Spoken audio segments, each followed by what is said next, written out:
अगर आप उन चीजों को खरीदते हैं जिनकी आपको जरूरत नहीं, तो जल्दी ही आपको वो चीजें भी बेचनी पड़ जाएंगी जिनकी आपको बहुत जरूरत थी। दूसरा, if you can not control emotions, you can not control your money. तीसरा, if you don't find a way to make money while you sleep, then you will have to work until you die। अगर नींद में भी तू पैसा नहीं कमा पा रहा है सोते सोते, तो तुझे सारी जिंदगी काम करना पड़ेगा। नमस्कार, मैं Vivek Bindra, founder and CEO बड़ा बिजनेस.com। आज बात कर रहा हूं वॉरेन बफे की। गेम चेंजिंग वीडियो है। ऐसे मैंने पीछे बहुत पावरफुल वीडियोस दिए हैं अभी आपको। Steve Jobs, Marwari, D Mart, Mary Kom, Gandhi, life in 2050, Singapore, McDonald's, Bengali community, success habit of billionaire, आगे भी दूंगा। कमेंट बॉक्स में आप बता रहे हैं ना, आपके सारे कमेंट्स को पढ़ रहा हूं। तेंदुलकर का जन्मदिन आने वाला है। अजीत डोवाल कैसे इतने बुद्धिमान, क्या क्या किया। पॉलिटिकल रिलेशन सोच रहा हूं मैं, इंडिया, चाइना, पाकिस्तान और यूएस से कैसे इतना राइज कर गया, इतना पैसा कमाया। टेक्सटाइल इंडस्ट्री, कोई और भी हो नीचे बताइएगा। पर आज बात करूंगा ऐसे आदमी का, दुनिया के 4 सबसे अमीर आदमियों में उसका नाम आया पिछले 20 साल तक। कभी रैंक 1, कभी रैंक 2, कभी रैंक 3, कभी रैंक 4। 2008 में दुनिया का सबसे अमीर आदमी था। आज भी तीसरे या चौथे रैंक पे है, लेकिन पिछले 50 साल से उसी मकान में रह रहा है। लोग उससे मिलना चाहते हैं, मिलता नहीं किसी से। एक बार बोली लगाई गई, मैं मिलूंगा वॉरेन बफे से, लंच करना चाहते हैं, लंच करना चाहते हैं। बोली लगाई तो उनके लंच के लिए 35 करोड़ रुपए उनको दिए गए कि मैं आपके साथ 1 घंटा लंच करना चाहता हूं। वॉरेन बफे ने 35 करोड़ खुशी खुशी लिए, ले आ भैया 35 करोड़, और दान में दे दिए। उन्होंने सोचा कि ये बड़ा अच्छा तरीका है, मेरे साथ लंच करने आ रहा है, 35 करोड़ मैं दान दे दूंगा। Living legend of investing, financial advisor है भैया। किनके? दुनिया के बड़े बड़े प्रेसिडेंट्स और दुनिया के बड़े बड़े बिजनेस टाइकून्स के financial advisor. His words are not words, they are world to the world. Hindi में बोलूं क्या, उनके शब्द शब्द नहीं है, वो दुनिया के लिए पूरी दुनिया है। यानी कि वो कुछ भी बोल देते हैं भैया, गेम चेंज हो जाता है। 1970s की बात कर रहा हूं, 50 साल पहले भी वो जिस स्टॉक को खरीद लेते थे ना, उस स्टॉक का भाव अगले दिन 10% बढ़ जाता था। बात समझो, एक उसका नेब्रास्का वो स्टेट है सेंट्रल यूएस के अंदर, वहां पे उसका एक दोस्त हुआ करता था, वो बाद में माइक्रोसॉफ्ट ज्वाइन कर गया। कहानी बता रहा हूं, गेम चेंजिंग। माइक्रोसॉफ्ट ज्वाइन कर गया, माइक्रोसॉफ्ट में सीनियर लीडरशिप में था।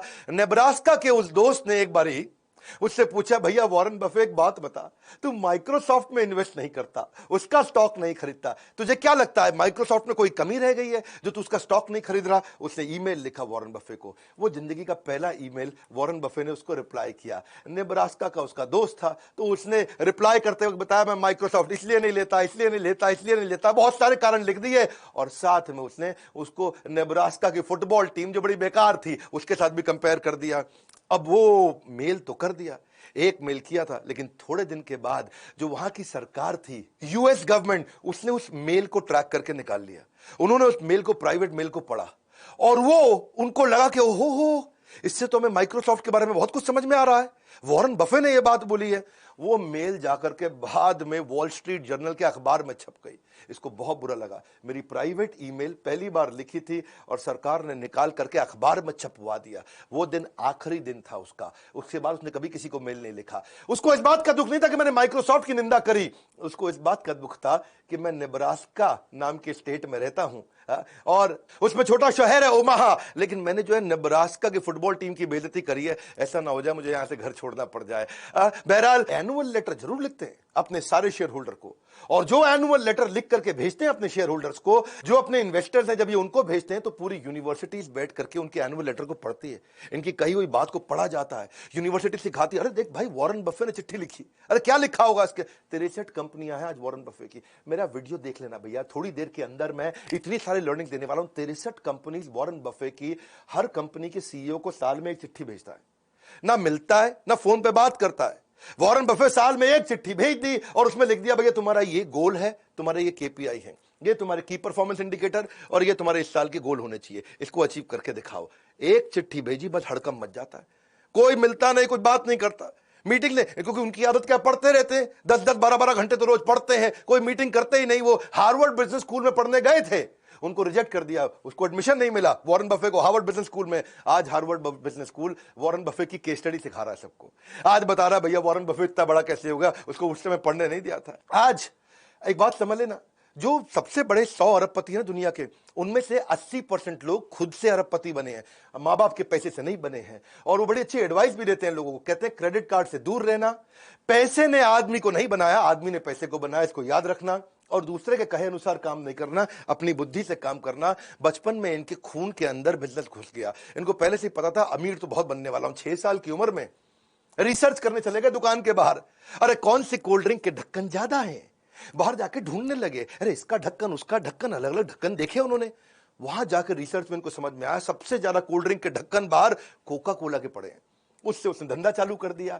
6 कैन कोका कोला के 25 सेंट में खरीदता था, 30 सेंट में बेचाता था, 25 सेंट में खरीदता था, 30 सेंट में बेचाता था।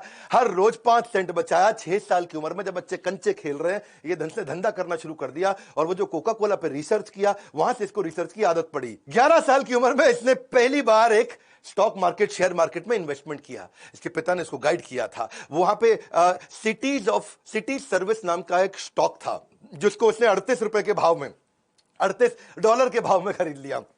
अब वो हुआ क्या, वो नीचे गिर गया। नीचे गिरा, इसको बच टेंशन हो गई, अरे नीचे गिर गया, नीचे गिर गया। बैठा रहा टाइट, वेट किया। जैसे ही वो $28 से वापस $40 हुआ, इसने तुरंत जाके बेच दिया। लेकिन थोड़े दिन के बाद वो $200 का हो गया शेयर।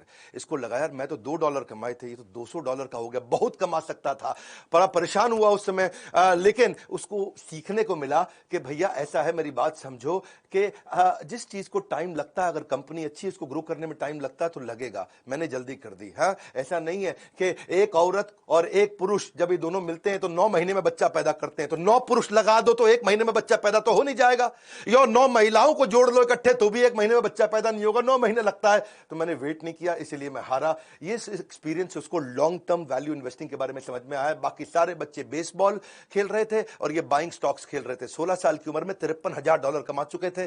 कभी कलेक्टर स्टैंप बेचते थे, कभी गाड़ी साफ करते थे, कभी पुरानी गोल्फ की बॉल लेके उसको रिफर्बिश करते थे, कभी जाकर के वॉशिंगटन पोस्ट जो उनका सबसे फेमस अखबार था वहां का उसको बेचते थे। $175 कमाया करते थे रेगुलरली। अपने उस समय के टीचर से ज्यादा कमाते थे। 17 साल की उम्र में पिता ने वॉटन भेज दिया, जा भैया वॉटन में पढ़ के, सबसे बढ़िया बिजनेस कॉलेज। वॉटन गए, थोड़े दिन एडमिशन लिया, पढ़ना शुरू किए। टीचर वहां पढ़ा रहे, छोड़ के आ गए। माँ बाप को बोले अरे इस टीचर से ज्यादा तो मैं जानता हूं, पढ़ने में बहुत तेज थे ना ये, जो टीचर सिखाता था उसे 4 कदम आगे रहते थे, जितना टीचर कमाता था उससे ज्यादा पहले ही कमा लेते थे। 17 साल की उम्र में इसने क्या किया, एक दिन बाल कटाने गया नाई की दुकान पे। भैया बोला बढ़िया बढ़िया बाल काट दो, लेकिन नाई बोला यार मैं वेट कर भैया, अभी 3 आदमी बैठे हैं। इसको समझ में आया लोगों को वेट करना पड़ता है।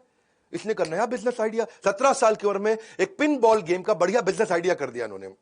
पिनबॉल गेम कैसा होता है, ये समझो जैसे इंडियन कंचे होते हैं ना, उसका पॉलिश्ड वर्जन। हाँ, वहां पे टेबल लगा दी, उसमें कंचा छेद में फेंकना रहता है, तो वो निकल पिनबॉल मशीन बोलते हैं उसको। इन्होंने $25 की मशीन ली, जाके नाई को समझाया कि मेरी बात समझ भाई, तेरा इसके अंदर कोई रिस्क नहीं है, नो रिस्क प्रेपोजिशन। पैसा मेरा है, लगेगा, लोग आएंगे खेलेंगे और उनको मजा आएगा, तेरे पास ज्यादा लोग आएंगे, वेट करते वक्त वो खेलते रहेंगे। अच्छा, लोगों को अच्छा लगने लगा। हाँ, उसमें क्या सिस्टम था कि भाई 5 सेंट डालो और 20 बॉल मिलेंगी, आराम से खेलते रहो। नाई भी फ्री हो गया, बोला नहीं अभी तो किसी और के बाल काट ले, अभी तो मेरे कंचे चल रहे हैं भैया। वॉरेन बफे ने कहा कि नाई तेरे को पैसे नहीं लगाने। उससे क्या हुआ, जितने लोग थे उसी के आकर के बाल कटाने आते थे, भैया इसी के बाल कटा लो है, क्योंकि यहां तो गेम खेलने को मिल जाएगा, वेटिंग नहीं करना पड़ता, बाकी जगह वेट करना पड़ता था। नाई को मजा आने लगा। धीरे धीरे इसने वॉशिंगटन डीसी में सारे के सारे सैलून के अंदर अपनी वो गेम इंस्टॉल करनी शुरू कर दी। $25 से बिजनेस चालू किया, रोज पैसा कमाया और आने वाले समय में 1 साल के अंदर $1,000 में बिजनेस को बेच दिया। $25 से $1,000। उसके बाद इसको एक दादाजी की कहानी सुनाता हूं।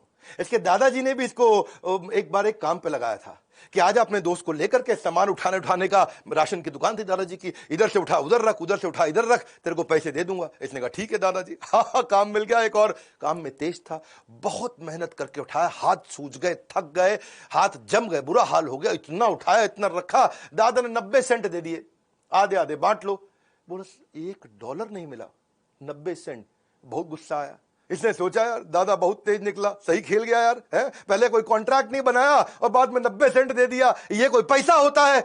उस दिन इसको समझ में आया कि मेरी बात सुनो भैया, हाँ, पहले ही स्पेसिफिक्स और कॉन्ट्रैक्ट साइन करके ही धंधा करना है किसी के साथ। जब नौकरी भी मांगने जाओ ना, उस दिन जिस दिन नौकरी मिलती है ना, तब नेगोशिएट कर लेना इंटरव्यू में। उस समय जितनी तनख्वाह तय हो गई, उसके बाद कोई नहीं पूछेगा। 1 साल तक तनख्वाह नहीं बढ़ती भैया फिर तो। Big bargaining leverage is greatest when you begin a job. उसके बाद कोई नहीं पूछता आपको। तो ये कहते हैं कि मैं अच्छा इन्वेस्टर इसलिए क्योंकि मैं अच्छा बिजनेसमैन हूं, और अच्छा बिजनेसमैन भी इसलिए क्योंकि मैं अच्छा इन्वेस्टर हूं।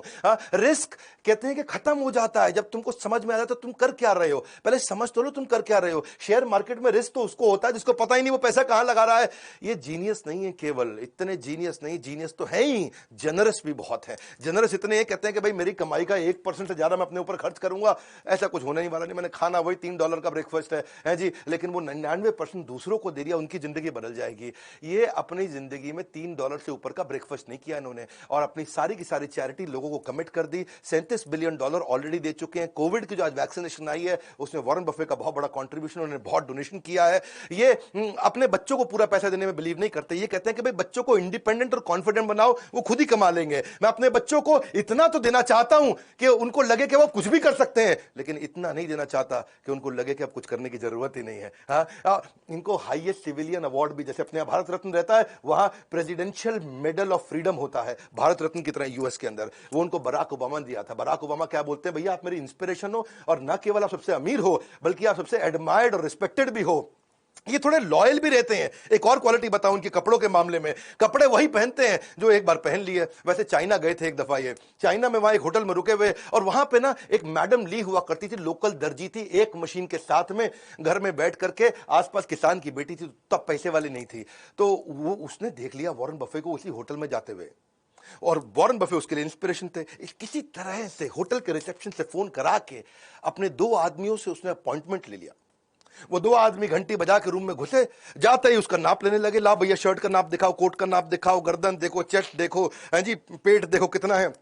जितनी देर में वॉरेन बफे को समझ में आता, वो कहते हैं सूट का कलर सिलेक्ट कर लो जी। सिलेक्ट कर लिया। उसने कहा पैसे बताओ, इतने में वो लड़के चले गए। अगले दिन सुबह क्या जबरदस्त स्मार्ट सूट, एकदम बढ़िया स्टिचिंग का, पहुंच गया वॉरेन बफे के पास, और उससे पैसा भी नहीं लिया, तो गिफ्ट कर दिया, क्योंकि वो मैडम ली जो थी वो उसकी बड़ी फैन हुआ करती थी। तो इसने कहा कि भाई सूट बड़ा अच्छा है, ऐसा करो मेरे को 2 सूट और बना दो। मैडम ली ने 20 सूट उसको 3 दिन के बाद फिर से भेज दिए, और 20 के 20 सूट का 1 रुपया नहीं लिया। वॉरेन बफे बड़ा हैरान हो गया, बोला यार तुम पैसा नहीं ले रहे हो मुझसे। हाँ, लेकिन वॉरेन बफे ने उसको प्रमोट बहुत किया, इतना प्रमोट किया कि उनके दोस्त बिल गेट्स, उसके भी कपड़े आज मैडम ली बनाती हैं, और दुनिया भर के लोग कपड़े बनाती हैं। बर्कशायर हैथवे की जो एनुअल जनरल मीटिंग है वहां पे भी उनको इन्वाइट किया और बड़ा उनको धन्यवाद किया। और वो दिन है और आज का दिन है, वही 20 सूट है उनके पास। वो पिछले 20 साल से वही 20 सूट अलग अलग दिन बदल के पहनते हैं। ये ऐसे आदमी हैं, अपनी आदतों के साथ लॉयल है, एक जैसा ही ब्रेकफास्ट खाते हैं, वही गाड़ी चलाते हैं, 50 साल से उसी घर में रहते हैं, वही 20 सूट पहनते हैं। यहां तक कि फोन भी उनके पास सैमसंग का वही फ्लिप वाला पुराना है। एप्पल में इनके काफी शेयर हैं, ये एप्पल के 5%, 5.5% के मालिक हैं। तो टिम कुक एप्पल का सीईओ, वो कहता है भैया मैं आता हूं तुम्हारे पास, तुम यार कम से कम हमारी कंपनी के मालिक को एप्पल का फोन यूज करो। उनको एप्पल का फोन आईफोन 11 रिसेंटली दिया उनको, ये लो भैया आईफोन 11, इसको इस्तेमाल करो। वॉरेन बफे बोला ठीक है जी। उसमें उसने नया सिम डाल दिया, वो वाला चेंज नहीं किया, सैमसंग चल रहा है, वो नया सिम डाल दिया। टिम को कहता मैं सिखा दूंगा तुम्हें कैसे यूज करना है। बोला कोई जरूरत ही नहीं है, ये खाली फोन रिसीव करने के लिए रख लिया मैंने, इससे फोन कर लूंगा रिसीव कर लूंगा, मैंने सीखना कुछ नहीं, इंटरनेट तो मैं वैसे नहीं चलाता। उसी तरीके से चलते हैं। लॉयल्टी कहते हैं कि एक्सपेंसिव गिफ्ट है, मैं जिसके साथ लॉयल हो जाता हूं उसका हो जाता हूं। Do not expect it from cheap people. 91 के हो जाएंगे अभी अगस्त में, लेकिन एनर्जी ऐसी है उनके अंदर, है जी, बच्चों की तरह बातचीत करते, इतना एक्साइटेड रहते हैं हर समय। और किसी ने उनसे पूछा भैया आप इतने एनर्जेटिक कैसे रहते हो, बर्गर भी खाते हो, आइसक्रीम भी खाते हो, 91 की उम्र में, 91 रनिंग चल रहा है। बिल गेट्स तो कहते हैं इनके पास 30 साल की उम्र के लड़के की शार्पनेस है, 10 साल के लड़के की उम्र की मुस्कुराहट, ऐसा मिस्चीवियस स्माइल है, और 6 साल के बच्चे की खाने पीने की आदतें हैं। ये क्या कहते हैं, 6 साल के बच्चे का डेथ रेट सबसे कम है, तो उसी की तरह खाओ, मजे मारो, कोई दिक्कत नहीं, मेंटली एकदम फिट, और रोज आधा घंटा वर्कआउट पक्का करना है इनको। बिल गेट्स के साथ बड़ी दोस्ती हो गई इनकी। वो उसकी तो बड़ी जबरदस्त कहानी है। बिल गेट्स की जो माँ थी ना, मैरी गेट्स ने अपने घर पे एक इवेंट रखा था, उस घर में किसी को बुलाया, तो उसने फोन पे बोल दिया मेरा दोस्त है वॉरेन बफे, उसको लेके आ रहा हूं। मैरी ने बोला ठीक है ले आओ, कोई बात नहीं। अच्छा, दोस्त लगा हुआ था वॉरेन बफे को समझाने में तुझे बिल गेट्स से मिलवाऊंगा। वो बोला यार बिल गेट्स आईटी का आदमी, इससे कौन बात करेगा। अच्छा, मां लगी हुई इधर, तुझे वॉरेन बफे से मिलवाऊंगी। वो कह रहा है यार ये तो खाली पी रेशियो डिस्कस करेगा, फाइनेंशियल स्टेटमेंट डिस्कस करेगा, मैं आईटी का हूं, हमारी बनेगी नहीं, ये दोनों एकदम अलग आदमी है। अच्छा, वो दोनों लगे हुए नहीं, मिलवाते हैं। हुआ ये कि जब ये मिले तो पहला ऐसा क्वेश्चन किया उनको वॉरेन बफे ने, बोला भाई बिल एक बात बता, तेरे को नई आईटी कंपनी बना के दूं अगर, और तेरी माइक्रोसॉफ्ट खत्म, तो नई कंपनी कैसे स्टार्ट करेगा। तुझे अगर मैं नई किसी देश में कंपनी बनाने को दूं तो तू कैसे बनाएगा, इस कंपनी के बारे में तेरा क्या विचार। वहां उन्होंने पूछा भाई तुम्हारी फेवरेट किताब, फेवरेट अखबार, फेवरेट ऑथर, फेवरेट आर्टिकल्स कौन से हैं। इतना मजा आया, आधे घंटे की मीटिंग थी, 10 घंटे चलती रही। एक दूसरे के साथ उन्होंने खूब बात करी, अलग अलग क्वेश्चंस किए, खूब डिस्कशंस हुए। उसके बाद तो फिर ये ताश के दोस्त भी हो गए, शॉपिंग के दोस्त भी हो गए, रेस्टोरेंट में खाना खाने के दोस्त भी हो गए। इनफैक्ट बिल गेट्स के मोबाइल में केवल 2 ही स्पीड डायल के नंबर, एक मेलिंडा गेट उसकी वाइफ का और एक वॉरेन बफे का। ऐसा एक दिन नहीं गया आज तक जब तक इन दोनों ने बात नहीं करी। ये भी बड़ा इंपॉर्टेंट है, किसके साथ उठते बैठते हो। ये कहते हैं कि वॉरेन बफे ने मुझको 2 चीजों में बड़ी हेल्प करी। पहली चीज क्या है कि लाइफ टाइम लर्निंग, और दूसरी है लाइफ टाइम लाफिंग। बोला इससे ज्यादा मैं दुनिया में कभी नहीं कर सकता था। कहते हैं कि pickup your associate whose behavior is better than you, and then that will give you a drift in your direction of life. Tell me who your heroes are. तेरा हीरो कौन है? दोस्त तुझसे भी पूछ रहा हूं, तेरा हीरो कौन है? And I'll tell you who you'll turn out to become. तू बनेगा किसके जैसा आज ही पता चल जाएगा। वॉरेन बफे के ना गुरु भी थे जिनसे ये बड़ा सीखा करते थे, बेंजामिन ग्राहम। बेंजामिन ग्राहम जो थे कोलंबिया के प्रोफेसर थे। ये इन्होंने वॉर्टन छोड़ के कोलंबिया ज्वाइन किया क्योंकि बेंजामिन ग्राहम की इन्वेस्टमेंट को लेकर बड़ी मास्टरी थी। बेंजामिन ग्राहम एक बड़े स्ट्रिक्ट टीचर भी हुआ करते थे जो इन्वेस्टमेंट के बारे में, शेयर मार्केट के बारे में सिखाते थे। और बफे केवल एकमात्र ऐसे स्टूडेंट थे जिसको A+ रेटिंग। बेंजामिन ग्राहम की सारी क्लास को बहुत ध्यान से अटेंड करते थे। ऐसे एकलव्य शिष्य दूर से सीखते थे। बाद में बेंजामिन ग्राहम के घर गए, उनको बोले मैं आपके लिए नौकरी करना चाहता हूं।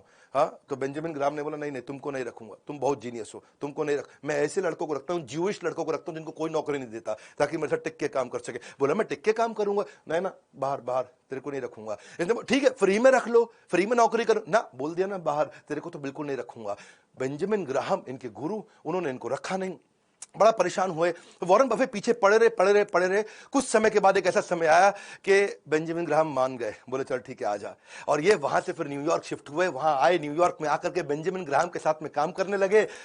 सारे स्टैंडर्ड एंड पुअर्स की रिपोर्ट पढ़ना, S&P की रिपोर्ट पढ़ना, इन्वेस्टमेंट अपॉर्चुनिटी ढूंढना, P&L को समझना, कैश फ्लो स्टेटमेंट को समझना। जब जिस समय यंग लड़के प्ले बॉय मैगजीन है जी, जहां पे आप देखते हैं कहीं देवियों के चित्र होते हैं अलग अलग प्रकार के, जिसमें वो कम कपड़े पहन के रखती है, उनके चित्र देखते थे। ये उस समय बैलेंस शीट देखा करते थे। ऐसे भयंकर फोकस्ड आदमी थे। बेंजामिन ग्राहम और वॉरेन बफे की जोड़ी ने कमाल कर दिया। वॉरेन बफे खूब सीख रहे थे, लेकिन फिर एक ऐसा समय आया कि वॉरेन बफे और बेंजामिन ग्राहम की थ्योरीज में फर्क आ गया। बड़ा फर्क था।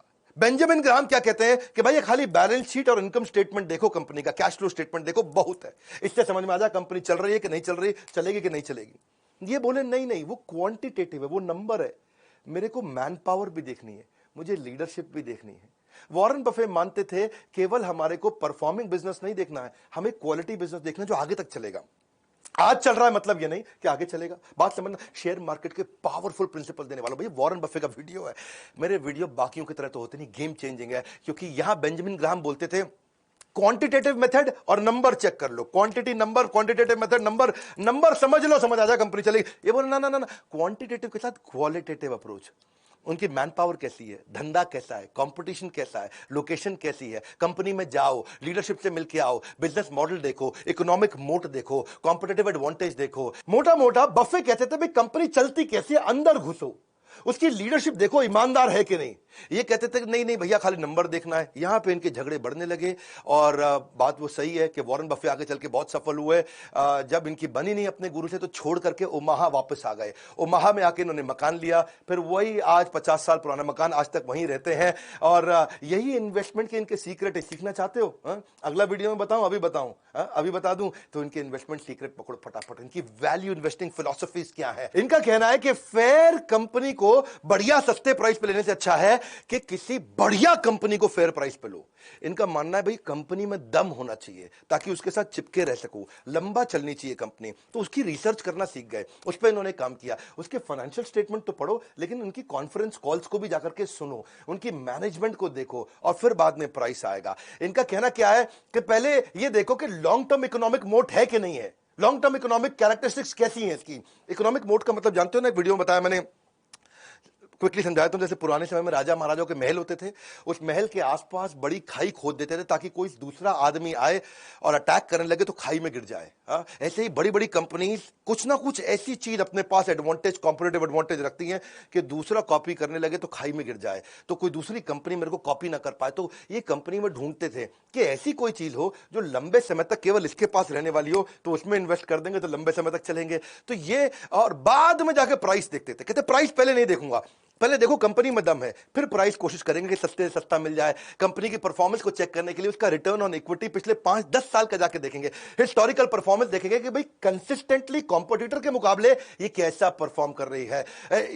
बहुत ज्यादा महंगी कंपनी खरीदने में बिलीव नहीं करते रहे, लेकिन एक्सीलेंट कंपनी वो उनका पहला रूल था। कंपनी जो फंडामेंटली चीपर हो अपनी वर्थ से। और उसके बाद क्या है, ये कहते हैं कि भाई गैम्बलिंग तुम करनी नहीं है, क्योंकि गैम्बलिंग से लॉस होएगा ही होएगा। इन्फॉर्म्ड रहो अपने डिसीजन में, सीखो, अपना होमवर्क करके चलो। कंपनी पे कर्जा तो नहीं है कहीं, कर्जे को जरूर चेक करते हैं, हाँ, क्योंकि ये कहते हैं कि अगर कोई आदमी बुद्धिमान ना, स्मार्ट है, तो बिना कर्जा लिए भी बिजनेस कर जाएगा। ये प्रिंसिपल मैंने भी बड़ा बिजनेस में सीखा। आज तक हमने 1 रुपए का कर्जा नहीं लिया और हमारी ऑर्गेनाइजेशन की वैल्यूएशन और रेवेन्यूज कंटिन्यूसली ग्रो किए, क्योंकि फंडामेंटल्स बहुत मजबूत रखे हमने बड़ा बिजनेस के अंदर। इसीलिए आज हमारे आईबीसी भी बहुत ग्रो कर रहे हैं, और यही मैं सारे अपने ट्रेनिंग प्रोग्राम्स में भी सिखाता हूं, हमारे एवरीथिंग अबाउट एंटरप्रेन्योरशिप। इसकी बात बाद में करेंगे। ये कंपनी के प्रॉफिट मार्जिन को देखते हैं। 2 बातें हैं, एक, अच्छा प्रॉफिट मार्जिन है, इसका मतलब कंपनी बढ़िया है। लेकिन दूसरा, अगर प्रॉफिट मार्जिन हर साल बढ़ रहा है, इसका मतलब कंपनी के ऑपरेशंस और खर्चों पे बड़ा कंट्रोल भी रखा हुआ है। ये कहते हैं कि लॉन्ग टर्म अपॉर्चुनिटी वाली ऐसी कंपनी ले लो जिसके साथ टिके रहो। 20% कम से कम ग्रोथ देनी चाहिए स्टेबल तरीके से। फाइनेंशियल स्टेटमेंट उसकी देखो, एनालाइज करो, उसके सारे के सारे करंट और पास्ट परफॉर्मेंस को पहले पूरा झांक लो। If you don't feel comfortable in making the rough estimate के कितना कमा के देगी, तो उसको खरीदना भी मत। इनकी आदत भी ऐसी है कि डीप डाइव करेंगे उसकी वैल्यूएशन में। तभी तो रोज 10 से 12 घंटे पढ़ते हैं, 500-500 पेज रोज पढ़ते हैं। वॉरेन बफे तो मैंने सक्सेस हैबिट्स ऑफ बिलियनियर की वीडियो में बताया था, वॉरेन बफे से ज्यादा लर्निंग किसी ने नहीं किया। पूरी दुनिया इनको अपना गुरु मानती है इस मामले में कि ये सीख सीख के आगे बढ़े, क्योंकि और कोई तरीका नहीं था। ये कहते हैं कि अगर बिजनेस अच्छा रहेगा ना, तो स्टॉक अपने आप चलेगा, उसका प्राइस अपने आप बढ़ता चला जाएगा। ऐसे खरीदो स्टॉक को जैसे अपना मकान खरीद रहे हो, जैसे किसी के साथ शादी करने वाले हो। जब आप शादी कर लेते हो तो रोज रोज शादी तोड़ते नहीं, रोज रोज नहीं तोड़ते। तो ऐसे ही कहते हैं कि रोज रोज स्टॉक नहीं बदलना चाहिए। इनको प्रेम है इस काम से। और ये स्टीव जॉब्स की तरह ये भी ये बोलते हैं, success comes to those who love doing what they are doing. और ये एक बात और है कि कहते हैं कि बार बार स्टॉक अगर बेचोगे ना, जल्दी जल्दी खरीदोगे बेचोगे, तो उसके ऊपर टैक्स भी आपको देना पड़ जाएगा, उसकी ट्रेडिंग कमीशन भी देनी पड़ेंगी, तो उस पर भी पैसा बचाना चाहिए। और अगर आप किसी स्टॉक को खरीदने में 10 साल के लिए, कितने साल के लिए, 10 साल के लिए अगर आप कॉन्फिडेंट नहीं हो, तो स्टॉक को खरीदने की जरूरत नहीं है। 10 मिनट भी ऐसे स्टॉक को रखना मत। Calling someone who does this trading every day, जो रोज रोज करता हो और कहता हो कि हाँ जी मैं तो ट्रेडर हूं, बढ़िया इन्वेस्टर हूं, तो कहता है ऐसे ही जैसे हर बार नई लड़की के साथ रात को सोएगा और अपने आप को कहता है कि मैं बड़ा रोमांटिक हूं। ये तो रोमांटिक नहीं है, तो सेक्स एडिक्ट है। हाँ, ऐसे ही जो रोज रोज शेयर मार्केट में खरीदता बेचता है, हाँ, वो क्या है, वो इन्वेस्टर नहीं है, वो एक नॉर्मल रूटीन ट्रेडर है। Never invest in a business that you can not understand. एक बार समझ लो बिजनेस को, इसके कई प्रिंसिपल्स हैं, वो आपको भी सीखने चाहिए। हाँ, तभी आप एक बढ़िया पावरफुल इन्वेस्टर बन सकते हो। ये सीखना जरूरी है। हाँ, investment in a number of mediocre business नहीं चाहिए है, क्योंकि वो फिर आपकी क्वालिटी इन्वेस्टमेंट्स की को डाइल्यूट कर देगा, क्योंकि पैसा तो आपके पास लिमिटेड है। ये कहते हैं मैं हजारों कंपनीज को पहले एनालाइज कर लेता हूं और उसके बाद फिर जाकर के बढ़िया से चूज करके इन्वेस्ट करता हूं। क्यों? इनका रूल क्या है? Rule number 1, never lose money, और rule number 2, never forget the rule number 1। ये बड़ी इंपॉर्टेंट चीजें हैं। हाँ, ये इनकी खास बात क्या है, आप समझ लीजिए कि 500 पेज पढ़ने का जो इनका सिस्टम है रोज का, the more you learn more you earn, ये प्रिंसिपल है। Best investment that you can make is investment on your own self. ये वॉरेन बफे का कोट है।